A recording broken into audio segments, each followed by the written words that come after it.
পবিত্রারোপিণী একাদশীর মাহাত্ম্য কথা।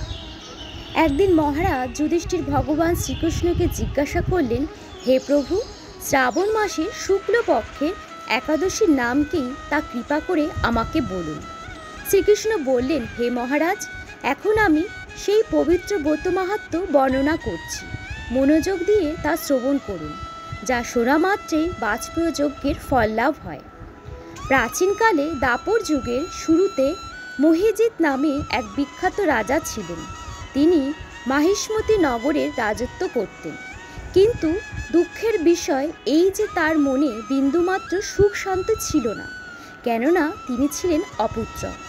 পুত্রহীনের ইহলোক পরলোক কোথাও সুখ হয় না, এইরূপ চিন্তা করতে করতে বহুদিন কেটে গেল। কিন্তু তবু পুত্রমুখ দর্শনে রাজা বঞ্চিতই রইলেন।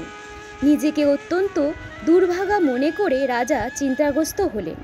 প্রজাদের সামনে গিয়ে বলতে লাগলেন, হে প্রজাবৃন্দ, তোমরা শোনো, আমি এই জন্মে তো কোনো পাপ কাজ করিনি, অন্যায়ভাবে আমার রাজকোষ বৃদ্ধি করিনি, ব্রাহ্মণ বা দেবতাদের সম্পদ কখনো গ্রহণ করিনি, উপরন্তু প্রজাদেরকে পুত্রের মতো পালন করেছি, ধর্ম অনুযায়ী পৃথিবী শাসন করেছি, দুষ্টদের যথানুরূপ দণ্ড দিয়েছি, সজ্জন ব্যক্তিদের যথাযোগ্য সম্মান করতে কখনো অবহেলা করিনি।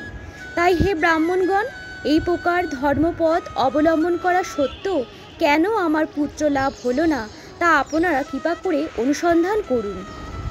রাজার এই প্রকার কাতরোক্তি শ্রবণে ব্যথিত রাজভক্ত পুরোহিত ব্রাহ্মণগণ রাজার মঙ্গলের জন্য গভীর বনে ত্রিকালজ্ঞ মুনি ঋষির কাছে যেতে মনস্থ করলেন।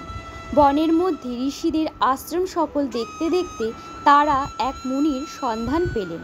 তিনি দীর্ঘায়ু, নীরোগ, নিরাহারে ঘোর তপস্যায় মগ্ন ছিলেন।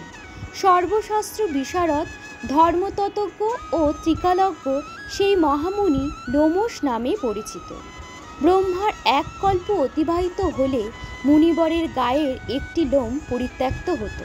এই কারণে এই মহামুনির নাম লোমশ। তাকে দেখে সকলেই ধন্য হলেন। তারা পরস্পর বলতে লাগলেন যে, আমাদের বহু জন্মের সৌভাগ্যের ফলে আজ আমরা এই মুনিবরের সাক্ষাৎ লাভ করলাম।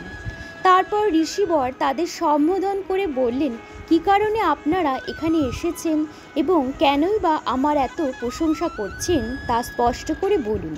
আপনাদের যাতে মঙ্গল হয়, আমি নিশ্চয়ই তার চেষ্টা করব। ব্রাহ্মণেরা বললেন, হে ঋষিবর, আমরা যে উদ্দেশ্যে এখানে এসেছি আপনি তা কৃপা করে শুনুন। এই পৃথিবীতে আপনার মতো শ্রেষ্ঠ ব্যক্তি আর কোথাও নেই। মহিজিৎ নামে এক রাজা নিঃসন্তান হওয়ায় অতি দুঃখে দিন যাপন করছে। আমরা তার প্রজা। তিনি আমাদেরকে পুত্রের মতো পালন করেন, কিন্তু তিনি পুত্রহীন বলে আমরা সবাই মর্মাহত।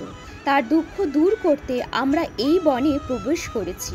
হে ব্রাহ্মণ শ্রেষ্ঠ, রাজা যাতে পুত্রের মুখ দর্শন করতে পারেন, কৃপা করে তার কোনো উপায় আমাদের বলুন। তাদের কথা শুনে মুনিবর ধ্যানমগ্ন হলেন। কিছু সময় পরে রাজার পূর্বজন্ম বৃত্তান্ত বলতে লাগলেন। এই রাজা পূর্বজন্মে এক দরিদ্র বৈশ্য ছিলেন। একবার তিনি একটি অন্যায় কার্য করে ফেলেন। ব্যবসা করবার জন্য তিনি এক গ্রাম থেকে অন্য গ্রামে যাতায়াত করতেন।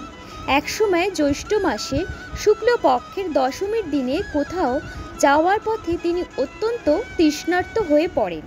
গ্রাম প্রান্তে একটি জলাশয় তিনি দেখতে পান। সেখানে জলপানের জন্য যান। একটি গাভী ও তার বাছুর সেখানে জলপান করছিল। তাদেরকে তাড়িয়ে দিয়ে তিনি নিজেই জলপান করতে লাগলেন। এই পাপ কর্মের ফলে তিনি পুত্র সুখে বঞ্চিত হয়েছেন, কিন্তু পূর্বজন্মের কোনো পুণ্যের ফলে তিনি এই রকম নিষ্কণ্টক রাজ্য লাভ করেছেন। হে মুনিবর, শাস্ত্রে আছে যে পুণ্য দ্বারা পাপ ক্ষয় হয়। তাই আপনি এমন একটি পূর্ণব্রতের উপদেশ করুন যাতে তার পারদ্ধ পাপ দূর হয় এবং আপনার অনুগ্রহে তিনি পুত্র সন্তান লাভ করতে পারেন। লোমশ মুনি বললেন, শ্রাবণ মাসের শুক্লপক্ষের পবিত্রারোপণী একাদশী ব্রত অভীষ্ট ফল প্রদান করে। আপনারা যথাবিধি তা সকলে পালন করুন। লোমশ মুনির উপদেশ শুনে আনন্দ চিত্তে গৃহে প্রত্যাবর্তন করে তারা রাজাকে সেই সকল কথা জানালেন। তারপর সকলে মিলে মুনির নির্দেশ অনুসারে ব্রত পালন করলেন। তাদের সকলের পুণ্যফল রাজাকে প্রদান করলেন। সেই পূর্ণ প্রভাবে রাজমহিষী গর্ভবতী হলেন। উপযুক্ত সময়ে বলিষ্ঠ সর্বাঙ্গ সুন্দর এক পুত্র সন্তানের জন্ম দান করলেন। ভবিষ্যৎ পুরাণে এই মাহাত্ম্য বর্ণিত হয়েছে। এই ব্রত মাহাত্ম্য যিনি পাঠ বা শ্রবণ করবেন তিনি সমস্ত পাপ থেকে মুক্ত হবেন এবং পুত্র সুখ ভোগ করে অবশেষে দিব্যধাম প্রাপ্ত হবেন। তো বন্ধুরা, আজ এই ছিল আমার তত্ত্বকথা। পবিত্রা রোপণী একাদশীর শুভেচ্ছা জানিয়ে আজ আমি এখানেই ভিডিওটি শেষ করছি। তোমরা সুস্থ থেকো, ভালো থেকো। ধন্যবাদ।